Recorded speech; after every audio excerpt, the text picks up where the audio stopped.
Nicolas Sarkozy se pourvoit en cassation. C'est officiel, Nicolas Sarkozy a pris du ferme. Il est officiellement le premier ancien président de la 5e République condamné à de la prison ferme. Au total, il prend 3 ans de prison, dont 1 an ferme à exécuter sous bracelet électronique pour corruption et trafic d'influence. La Cour d'appel de Paris a aussi prononcé une interdiction des droits civiques de 3 ans. Les élections présidentielles, c'est ciao. Je t'explique pourquoi. L'affaire remonte à 2014 et repose sur les échanges de Sarkozy avec son avocat Thierry Herzog sur une ligne téléphonique officieuse ouverte sous le faux nom de Paul Bismuth. En fait, ces échanges ont révélé l'existence d'un pacte noué entre ces 2 hommes et un haut magistrat pour que ce dernier leur fournisse des informations confidentielles sur l'affaire Bettencourt en échange d'un petit coup de pouce pour obtenir un poste à Monaco. Bref, c'est pas encore définitif parce que Paulo Bismuth, aka Nicolas Sarkozy, se pourvoit en cassation. Allez. C'est officiel, Nicolas Sarkozy a pris Excusez-moi. du ferme. Il est Voilà. officiellement le premier Excusez-moi. Voilà, c'est toujours pareil. Bonjour à tous. Aujourd'hui, nous sommes donc le 20 mai 2023. Voilà. Je me présente, Djoubian, c'est mon surnom sur le net. Je suis un spécialiste de la France, mais de manière accessoire. Donc, je suis accessoirement spécialiste de la France. C'est la raison pour laquelle je vais aborder là le point portant sur les condamnations de M. Nicolas Sarkozy. Alors, moi, je ne vais pas faire comme beaucoup parce que, voilà, en fait, il faut être original, d'une certaine façon. Djoubian, donc je disais, c'est mon surnom, et puis un authentique panafricain, un panafricain très convaincu. Je vais laisser aux spécialistes, comme on appelle, le détail des condamnations, hein, parce que ça ne m'intéresse pas. Moi, ce qui m'intéresse, c'est le principe. Et j'essaie, à ma manière, à mon niveau, d'éclairer ceux qui veulent bien l'éclairage, voilà, d'une certaine façon. Et puis ceux qui veulent rester dans leur certitude comment on appelle ça, obscurantisme, c'est leur problème. À chacun son paradigme. Bouya, on est très très bon et très en forme là. Donc qu'est-ce que je disais, j'ai pris quelques notes, mais en tout cas je vous dis, ce qui va m'intéresser moi c'est le principe, et toujours le principe. Pourquoi? Mais parce que ma religion, je disais, j'ai toujours dit, ma religion c'est la vérité et la justice. Et puis on va ajouter la solidarité dans l'esprit de la Mahat. Voilà. Vous comprenez? La vérité et la justice. Or là, le constat qu'on fait, c'est que Nicolas Sarkozy, ben, j'allais dire c'est un cas d'école. Mais bien entendu, parce qu'au fond, ce monsieur, comment dire ça, certes il a le matériel, hein, c'est-à-dire au point de vue financier et tout ça, mais c'est pas un homme libre, comme beaucoup d'ailleurs des adeptes de l'OTAN, comme beaucoup de dirigeants français, enfin en tout cas hommes et femmes politiques, qui sont tenus par l'oligarchie, très clairement. Et moi personnellement je suis trop content d'avoir compris ça, alors qu'il y a des gens, en fait ils font le malin mais ils n'ont rien compris. Ou ils font mine d'avoir compris. Mais hein, je l'ai dit, je ne suis pas le seul à savoir ce que je vais dire là. Il y en a qui le savent mais qui n'osent pas parce qu'ils se posent des questions. Et puis aussi il y a le côté, la prise d'otage. C'est-à-dire qu'au fond, comme on va parler du mot complot, le concept complot, complotisme, eh ben ils vont se garder parce qu'ils disent oui mais je ne vais pas être considéré comme un complotiste. Et là je répète maintenant, et j'ai dit, les complots sont inhérents aux relations humaines. Les petits, les moyens et les grands complots. Et eux, ceux qui font ce que j'appelle le terrorisme intellectuel, eux ils sont dans les grands complots. Donc 24 heures sur 24, ils bossent là-dessus. Voilà, chacun son truc. C'est clair. Moi je suis conscient de ça, c'est pour ça que je tiens à le dire à qui veut l'entendre. Bouillard encore. Voilà. Donc qu'est-ce que je disais? Nicolas Sarkozy, donc là, récemment, hein, il est condamné à 3 ans de prison, hein, dont un ferme. Et puis on nous parle de les bracelets électroniques et tout ça. Bon, il va pas, pour l'instant, il ne va pas y aller. Hein. Mais j'allais dire, comprenez bien ma démarche, hein, c'est une démarche de réflexion intellectuelle. Alors, sans prétention. Simplement, je dis, il y a des gens qui sont très bardés, avec des doctorats à ne pas en finir. Par contre, quand il y a ces sujets-là, ils vont tourner autour du pot. Alors que moi, je vais dans le mille. Alors, le mille, c'est quoi? C'est de dire qu'au fond, je m'intéresse à une approche, comment dire ça, globale. Et puis je dis quoi? Je dis, mais comme ma religion, c'est la vérité et la justice, je dis, mais on ne nous dit pas tout. On nous donne ce qu'on a envie de nous donner. C'est-à-dire quoi? C'est-à-dire qu'en fait, effectivement, Nicolas Sarkozy est incriminé dans pas mal d'affaires depuis pas mal d'années, hein, sachant qu'il a été élu président de la République, je crois que c'était en 2007, si je me souviens bien. Hein. Donc de 2007 à 2012, ça fait 5 ans, il a fait un seul mandat. Bon. Mais lui, c'est pas n'importe qui, Nicolas Sarkozy. C'est pour ça que ça m'intéresse. Au fond, c'est dire quoi? C'est dire que, vous avez vu, là, il y a, la 5e République a connu différents présidents. Hein. Je crois que le tout premier, c'est le général de Gaulle. Ensuite, il y a eu Georges Pompidou. Ensuite, il y a eu Valéry Giscard d'Estaing. Ensuite, il y a eu François Mitterrand. Ensuite, il y a eu Jacques Chirac. Et après Chirac, il y a eu Sarkozy. Hein. C'est ça, hein. Hein, je disais, ouais, c'est ça. Donc après Mitterrand, c'est Sarkozy, voilà. Sarkozy, ensuite Sarkozy, Nicolas... qu'est-ce que je raconte?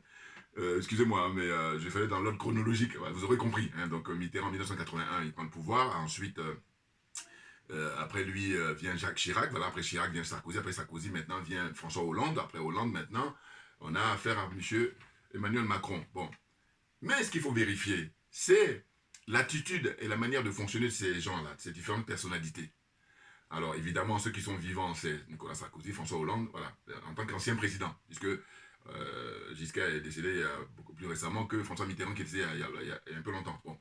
Mais au fond, ce que je veux dire, c'est que moi, toujours dans mon analyse personnelle, je donne mon sentiment personnel, en fait, je crois que Nicolas Sarkozy, compte tenu, parce qu'il a un certain charisme, qu'on le veuille ou non, quand tu compares avec les autres là, hein, je parle de François Hollande ou bien de Macron.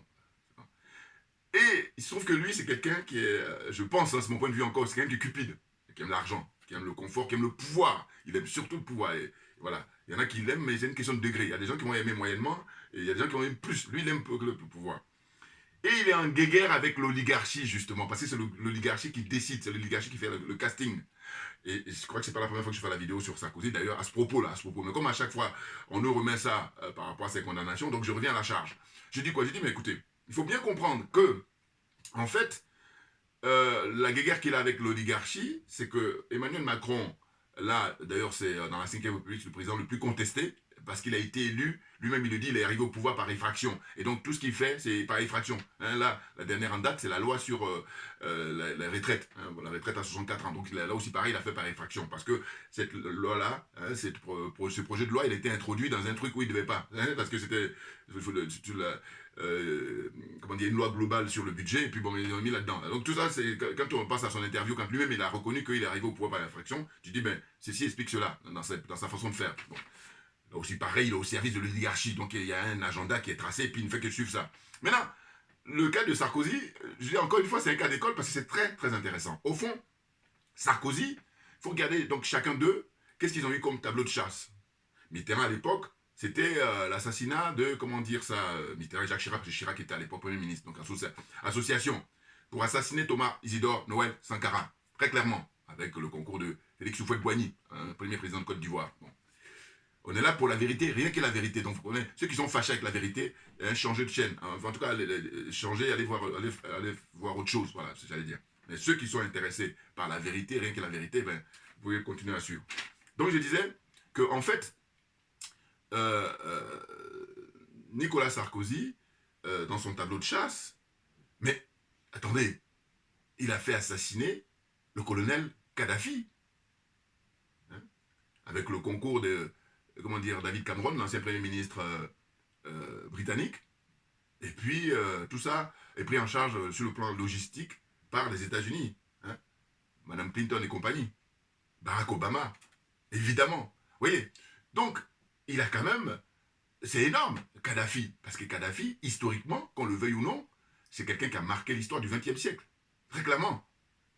Ah oui. Et puis, les projets qu'il avait pour l'Afrique. Et c'est même pour ça qu'il a été assassiné. Il n'y a rien d'autre. Hein. Les projets de Kadhafi, c'est ce qui l'a conduit à sa mort.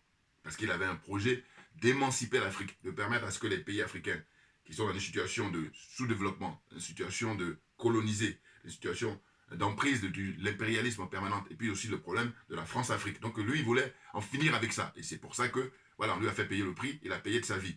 Voilà. Vous voyez? Bon.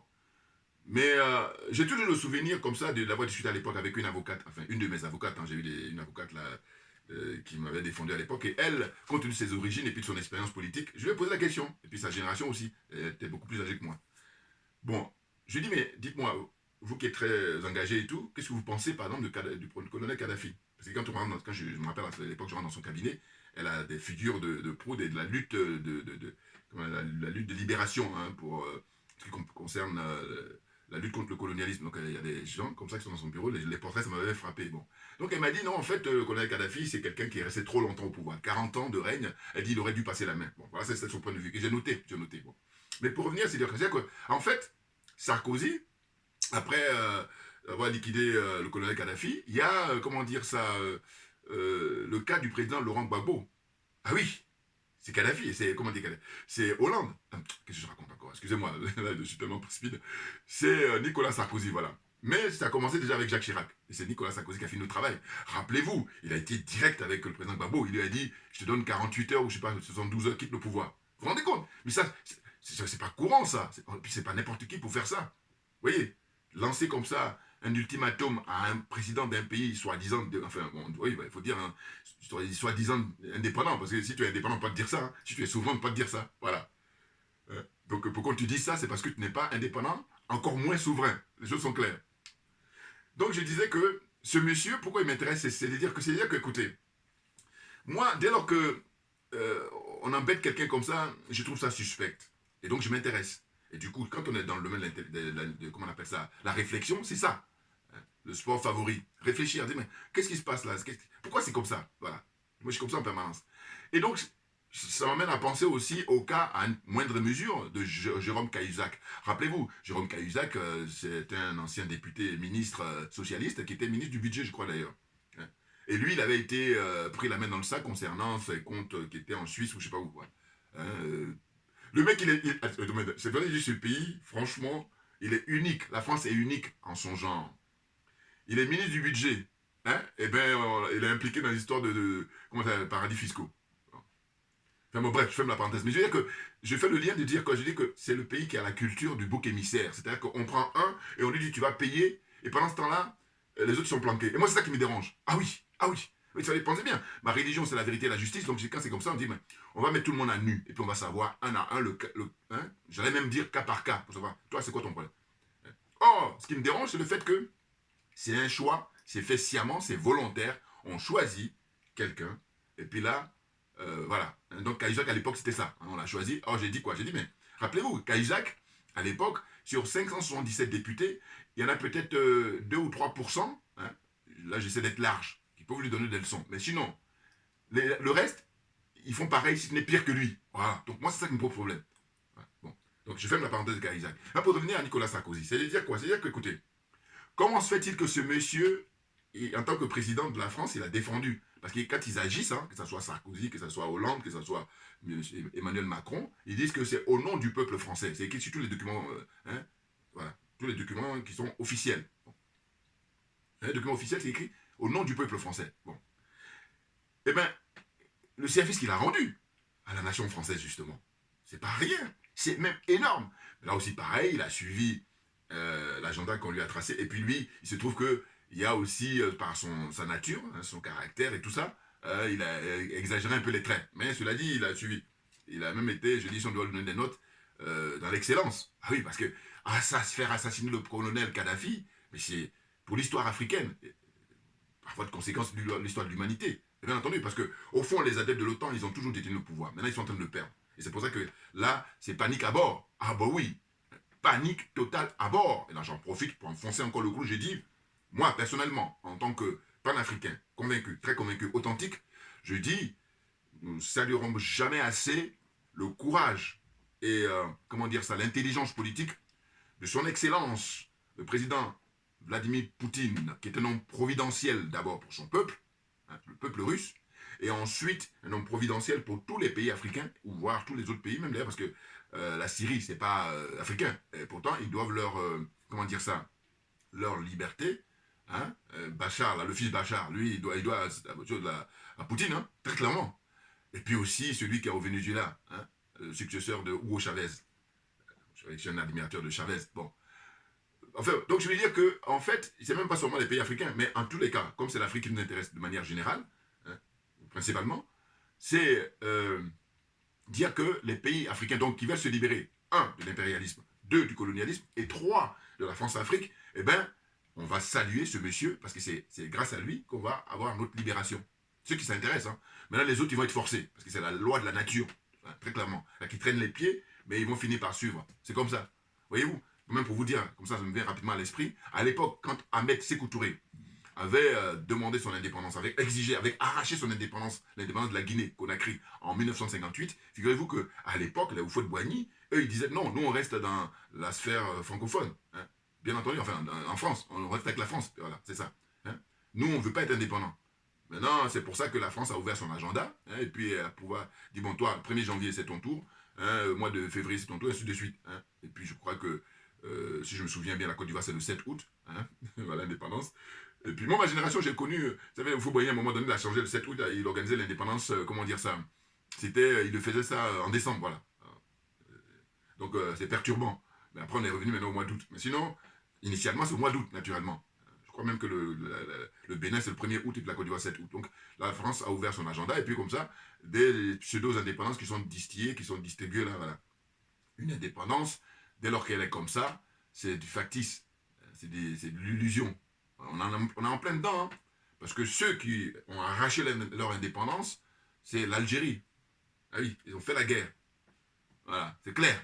En Afrique, zone francophone, là. Dans une moindre mesure, il y a Madagascar.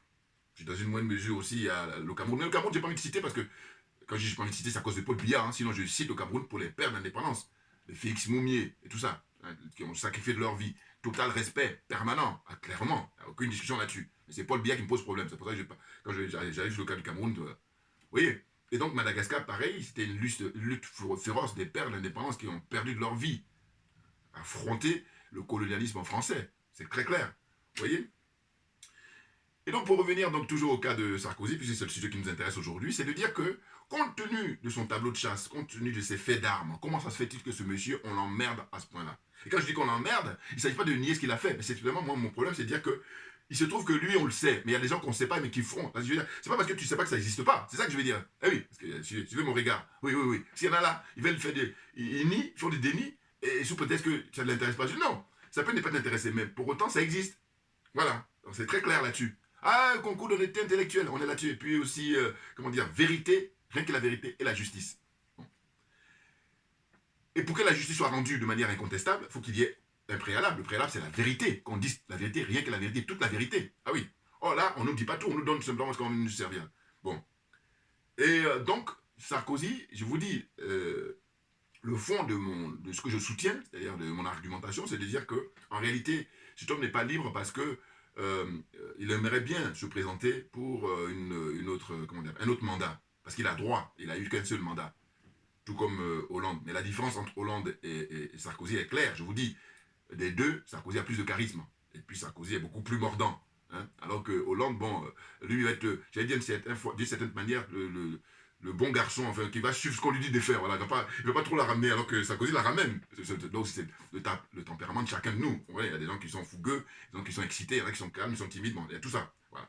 Donc, en Sarkozy, il a une guerre avec l'oligarchie parce qu'au fond, ils savent très bien que s'ils ne font pas ce qu'ils font là, c'est ça, il a des procès à ne pas en finir. C'est impressionnant. Hein. Puis on note que ça traîne. À un moment donné, bon, là aussi pareil, on donne l'illusion au monde entier, et on donne surtout l'illusion aux Français, que nous sommes dans un des régimes démocratiques, et puis dans un régime surtout où la justice fait son travail. Alors que non, moi, la justice, elle doit faire son travail pour tout individu, tout citoyen.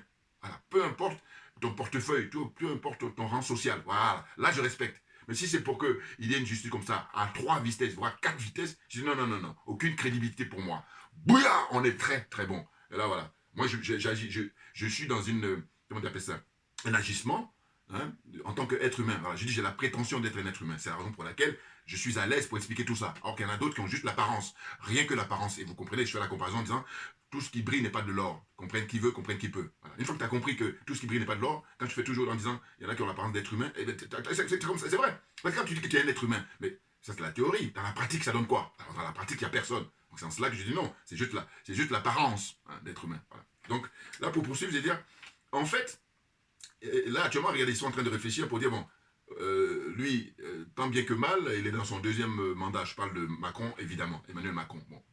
Mais ce qui se passe, c'est que, d'ailleurs, une petite parenthèse rapide. Alors, il paraît qu'il y a sa femme, dont enfin, un neveu de sa femme qui a été agressé. Bon, ça peut exister. Moi, mon problème, c'est de dire, mais pourquoi ça occupe l'actualité comme ça, à ne pas en finir? Non, c'est un fait divers, c'est tout. Et donc, ça doit être réservé pour quelques secondes. Je dis ça parce que je dis, il y a des sujets beaucoup plus importants, beaucoup plus touchants, beaucoup plus préoccupants. Et donc, on va faire 1 minute, et puis ça, on va faire 1 heure. Mon premier est là. Et puis là aussi, pareil, toujours en quête de vérité, en quête de, comment dire ça, que la vérité triomphe. Voilà, toute la vérité, rien que la vérité. Et donc, c'est dire quoi? C'est dire que, en fait, Macron, moi je me suis toujours dit, est-ce qu'il va finir son mandat? Parce que là, je veux dire, les gens, ils sont vraiment sous la braise. Hein, donc, il ne faut pas grand-chose pour que voilà, tout prenne fin. Mais ce qui est malheureux, c'est le fait qu'on va se vanter de dire qu'on est des intellectuels, on est dans un pays machin, mais pourquoi vous ne faites pas le nécessaire avant qu'on en arrive au pire? C'est ça mon problème avec ces gens-là. Oui, mais parce que vous êtes tenus, vous êtes malhonnêtes intellectuellement, mais grave. Ah oui, oui, oui, bien entendu. Sinon, on fait le nécessaire en amont, de manière à ce que... Parce qu'il y a dégâts humains, hein, c'est-à-dire pertes humaines, hein, des gens qui perdent leur vie, il y en a qui sont blessés, qui sont handicapés à vie, hein, et puis après, maintenant, on termine avec les dégâts au niveau matériel, sachant que le matériel, on peut changer, mais cela dit, quand on sait qu'il y a des gens qui n'ont même pas le moyen de se soigner, moyen de se nourrir, moyen de s'éduquer, et bien l'argent qui va être gaspillé comme ça, et bien on pourrait l'utiliser à bon escient. Bouillard, comprenne qui veut, comprenne qui peut. Voilà, toujours dans la réflexion. Donc ce que je disais, c'est qu'au fond, Sarkozy, eh ben, il se retrouve dans cette situation-là où c'est pas un homme libre. Parce que, et d'ailleurs, je pense qu'il est quand même, il est fort mentalement, hein, parce que il souffle le chaud et le froid. C'est-à-dire qu'en fait, cette façon de faire là, tout le monde ne peut pas tenir. Il y a des gens qui jettent l'éponge, ou même qui se suicident, très clairement. Ah oui, parce que tu sais que tu as un potentiel, et puis là, on te bloque parce qu'il y a des grands chefs là, chez l'oligarchie, qui disent c'est nous qui choisissons. Et c'est nous qui donnons le top chrono. Hein. Si on veut que tu ailles, tu vas y aller. Si on veut pas, non, tu n'iras pas. Vous comprenez? Donc là, ils sont dans une situation comme ça, à le perturber, à lui mettre la pression au maximum. Et du coup, vous voyez bien que tantôt, il y a plusieurs affaires, hein, mais ce qui revient le plus souvent, c'est Big Malion, c'est là l'histoire de écoute téléphonique, parce que lui, voilà, il a pris le surnom de Bismuth, hein, Paul Bismuth. Hein.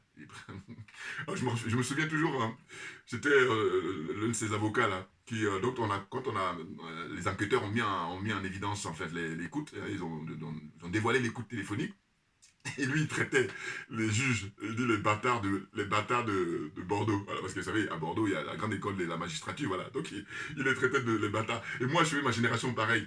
Quand on dit bâtard, chez nous, à l'époque, quand je grandis, enfin, l'environnement à Abidjan, bon, c'est l'un des...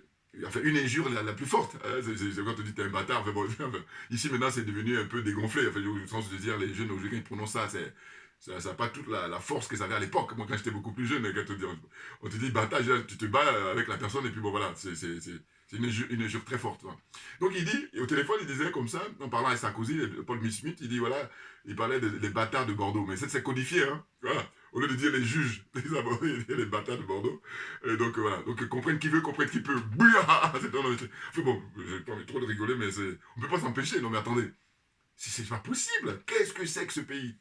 Enfin bon, je vous dis encore une fois, si les gens avaient un niveau de vie, et puis la vie était paisible, était agréable et tout, mais c'est pas le cas pour tout le monde, voilà. C'est une minorité, une ultra minorité qui a tout confisqué, et c'est là où le bas blesse. C'est ça, où c'est pas tenable, bien entendu. Vous voyez? Donc au fond, j'ai dit quoi? J'ai dit, bon voilà, là ils sont en train de réfléchir pour dire, bon, Macron, lui, il va terminer tôt ou tard son deuxième mandat. Là, ça reste à vérifier. Dans tous les cas, il est dans son deuxième mandat, bon. Et évidemment, il y a beaucoup de candidats, hein, c'est pas ça qui manque. Il y a même, comme disait, paraît-il à l'époque, le général de Gaulle, il dit après moi, ce serait plutôt le tremplin, plutôt qu'il y ait un vide. Bon, on est dedans aussi, lui, il parlait en connaissance de cause, il connaît son peuple. Voilà. Bon, là aussi, pareil, une parenthèse.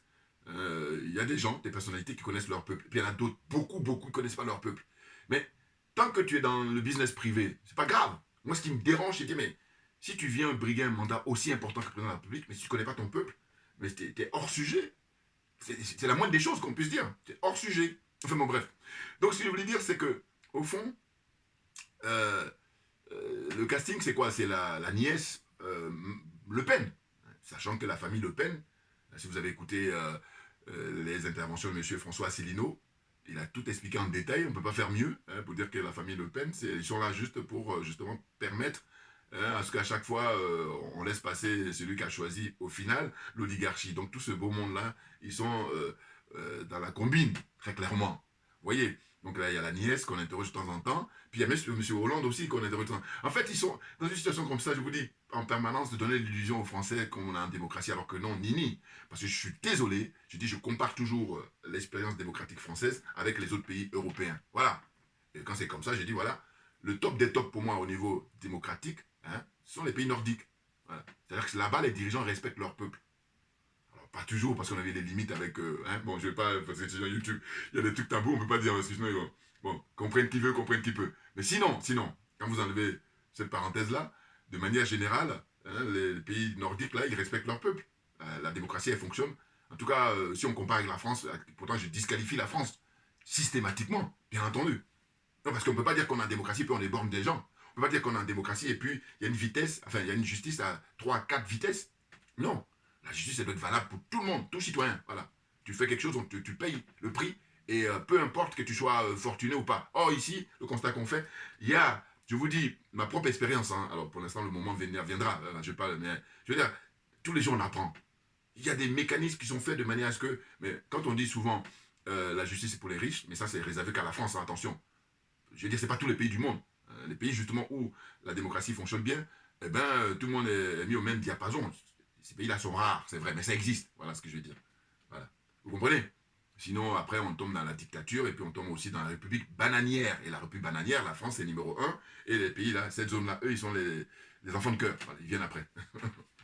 Et ils copient. Mais paradoxalement, figurez-vous qu'au XXIe siècle, la France copie maintenant ses colonies. Alors qu'auparavant, c'est ces colonies qui copiaient sur la France le modèle. Hein, républicain, français, machin, toute cette connerie. Enfin bon.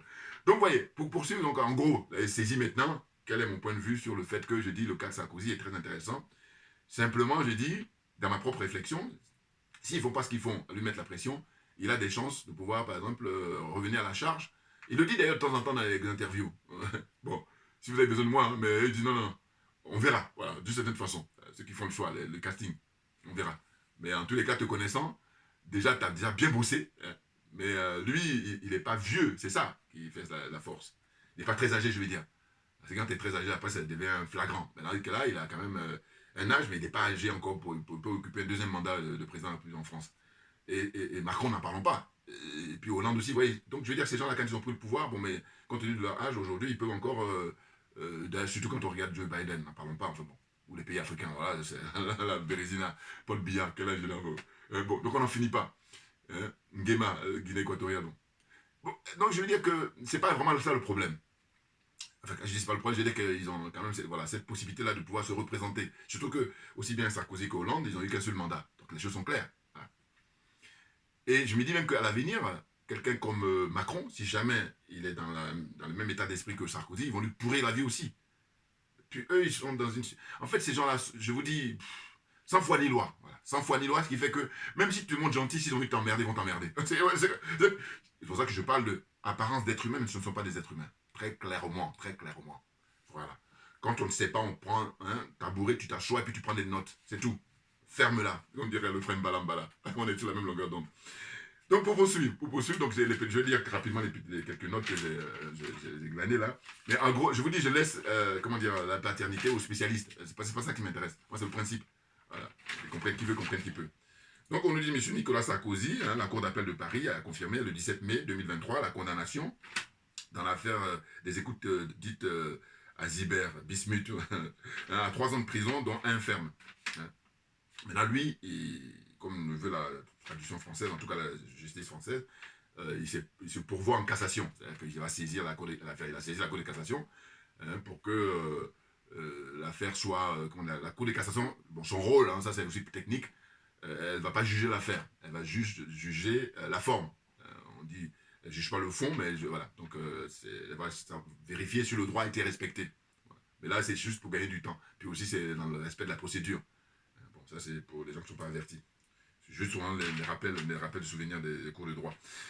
Donc, 2 condamnations, hein, Sarkozy, pas des moindres, hein, et puis un appel, et puis 2 non-lieux dans toutes ces affaires, hein, pratiquement, et puis plusieurs dossiers en cours. Le pauvre. Il dit le pauvre, il y a beaucoup d'Africains, les frères africains, là, voilà, qui sont dans une situation, quand ils voient que Sarkozy est condamné, bon, c'est pas tous, hein, mais il y en a certains, surtout quand je regarde sur Afrique Média, ils disent, ouais, voilà, il récolte ce qu'il a payé et tout, alors que je dis, non, faut comprendre le fond du truc, voilà. Oui, parce que sinon, si vous êtes là, vous réjouissez sur le fait que tout ça, c'est des manèges, c'est des mises en scène, voilà. Et comme dirait un collègue à moi, j'aime beaucoup le qualifier, il dit, c'est du flan, voilà, c'est du bling-bling. Il faut aller au fond du sujet pour bien comprendre. Donc, il y a aussi l'affaire sur... il a été conseiller en Russie, hein, comment dire... son activité de conseil hein, auprès de... en Russie, là-bas, il a fait des activités de conseil, donc il y a tout ça, cette affaire aussi qui lui pend au nez. dans son dossier. Il y a corruption pour l'UEFA là, par rapport à la Coupe du Monde qui a été donnée au Qatar. Il y a aussi le dossier Bernard Tapie. Enfin bon, il y en a d'autres, je vous dis. Il y a eu 2 condamnations, il y a eu un appel, il y a eu 2 non-lieux, et puis il y a plusieurs... Donc c'est pour ça que je dis, au fond, moi, je ne rentre pas dans les détails de ça, c'est pas ça qui m'intéresse. Ce qui m'intéresse, c'est pourquoi on l'emmerde à ce point-là. On l'emmerde parce que c'est pour eux, on le tient, voilà, et puis il a moins de chances de la ramener, et puis voilà, c'est comme ça, c'est leur fonctionnement, voilà, c'est leur paradigme. Mais il faut le comprendre. Ensuite, donc j'ai dit, Nicolas Sarkozy a été condamné à 1 an de prison ferme, hein, donc c'était là, déjà le 30 septembre 2021. Voilà. Et on est en 2023, ça n'en finit pas. Chaque année, il passe au tribunal. Voilà, il y a des affaires dont je disais pour financement illégal de campagne électorale, hein, devant le tribunal correctionnel de Paris, hein, pour les comptes des campagnes de 2012. Hein, il y a l'agence Big Malion là, qui a fait des fausses factures. En fait, tout ça, bon, ça n'en finit pas. Le 20 mai, donc, du 20 mai au 22 juin 2021, devant le tribunal correctionnel de Paris, voilà, des soupçons de financement illégal de sa campagne de 2012. Est-ce que vous croyez que Sarkozy est le seul dans l'histoire de financer, en fait, déborder au niveau de la campagne? C'est un sport national en France. Donc, il faut arrêter à un moment donné. Enfin, bon. Voilà, sachant, comprenez une chose, hein, je ne suis pas dans la défense de Sarkozy. Hein. Non, non, il faut d'accord. Je suis simplement dans la défense du principe. Voilà. Comprenne qui veut, comprenne qui peut. La vérité, rien que la vérité. C'est ça qui m'importe. Beaucoup plus. Et pas autre chose. Donc le 8 novembre 2023, hein, c'est prévu encore un procès en appel pour toutes ces affaires-là. Donc c'est pas fini. Là on est au mois de mai, mais sachez qu'en novembre il va encore repasser. Il y a notre point, soupçon de financement libyen. Voilà, le colonel Kadhafi, ah ben là on en est en plein en 2007, fonds venus du colonel Kadhafi. Hein, donc il a mis en examen, regardez hein, les chefs d'inculpation, mise en examen pour corruption passive, financement illégal de campagne électorale, recel de fonds publics libyens et association de malfaiteurs avec ses proches. Alors, il y a Brice Hortefeuille et puis Claude Guéant. Bon, il n'y a pas que eux, hein, mais ils sont aussi mouillés. Bon, donc tout a été fait pour neutraliser tout ce monde-là. On les neutralise avec ça. Il ne faut pas venir la ramener. Ou alors c'est nous qui donnons le signal et puis tu viens parler un petit peu dans les médias. Mais sinon, voilà, un petit peu. Hein, après, tu retournes à ta case, pas parce qu'on te tient. Hein. Autrement, il y a l'affaire Karachi. Karachi, en fait, je rappelle rapidement, c'est quand Edouard Balladur était Premier ministre, Sarkozy était du côté de Balladur au lieu de Sarkozy. Voilà. Donc, lui, à l'époque, était ministre du budget, et puis il aurait accordé des commissions faramineuses lors des ventes d'armes. Hein. Et les Pakistanais, ils rigolent pas, hein, c'est pas comme les pays africains. Et puis donc, vente d'armes au Pakistan et à l'Arabie Saoudite. Hein. Donc, une partie aurait financé la campagne électorale d'Edouard Balladur. Rappelez-vous, hein. Balladur était candidat contre Chirac à l'époque. Donc c'est un procès aussi qu'on appelle pour le printemps 2024. Voilà. Donc je m'arrête là, hein, c'est pour vous dire que j'espère que je me suis fait comprendre, c'est très important, de dire qu'en fait, je ne rentre pas dans les détails, parce que, et puis c'est disponible même sur Internet, donc j'ai pas envie de m'emmerder avec ça, parce que je dis, voilà, c'est pas ça qui est intéressant. Ce qui est plutôt intéressant, c'est plutôt de dire pourquoi on emmerde Sarkozy comme ça en permanence depuis que ce monsieur n'est plus président. Ben, on l'emmerde simplement parce qu'on n'aimerait pas qu'il revienne, hein, ou alors c'est eux qui décident, voilà, c'est plutôt ça qu'il faut comprendre. Lui, il aimerait bien, mais eux ils disent, bon, tu as déjà fait beaucoup.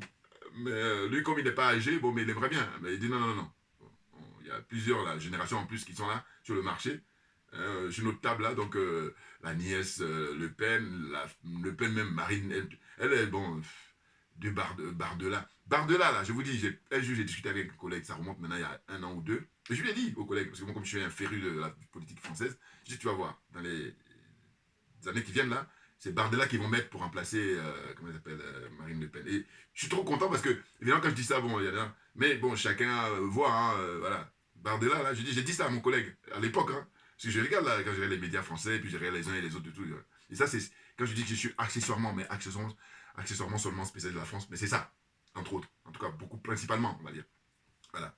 Puisque un jour, le collègue en question, justement, m'avait dit, mais tiens, tu dis que tu es spécialiste de la France, mais tu connais pas les vins, les fromages et tout ça. Et puis je dis, mais t'as raison. Mais c'est pas ça qui m'intéresse. Oui. Voilà, chacun son truc. Moi, ce qui m'intéresse, c'est de dire la vie en société, bon, et bien comment faire pour que tout le monde soit gagnant. Et puis aller à l'essentiel. Et non pas une minorité là qui s'approprie tout, et puis qui nargue. Hein, les prochains narguent l'être humain. C'est ça que je trouve insupportable. D'autant que c'est de l'argent public. Alors là, c'est vraiment circonstance aggravante. Ah ben bien entendu. Donc c'est ça mon combat. Donc merci à vous tous pour votre attention et votre fidélité. Et puis on lâche rien, comme j'ai pour l'habitude de dire, et parce que c'est nous qui avons raison, très clairement. Hein, vous voyez là? Voilà. Merci et à très bientôt. Il y a beaucoup, beaucoup de sujets à aborder là.